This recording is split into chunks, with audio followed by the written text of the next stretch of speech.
বাঙাল ঘটি হেসেল ঘরে নতুন একটি পর্বে আপনাদের সকলকে স্বাগত। আজকের ভিডিওটা জামাই ষষ্ঠী স্পেশাল পর্ব। কাল সন্ধ্যাবেলাতে মায়ের জামাইকে নিয়ে বেরিয়ে পড়েছিলাম মায়ের কাছে যাওয়ার জন্য। সকালে ঘুম থেকে উঠেই চলে গেছিলাম আমরা আমার জেঠুর বাড়ি। আর এখানে আমার ছোট ভাই জেঠুদের বাছুরটাকে সজনে পাতা খাওয়াচ্ছিল। এরপর আমরা দুজন ভাইকে নিয়ে গেছিলাম জাম পাড়তে। আমাদের গাছে এবার বেশ ভালোই জাম হয়েছে। আর এদিকে চলছিল সকালে জল খাবারের প্রস্তুতি।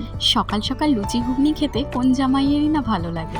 একদিকে লুচি ভাজা চলছিল আর অন্যদিকে চলছিল ঘুগনির প্রস্তুতি। এরপর মা ওকে বেশ সুন্দর করে সাজিয়ে গুছিয়ে খেতে দিয়ে দিয়েছিল।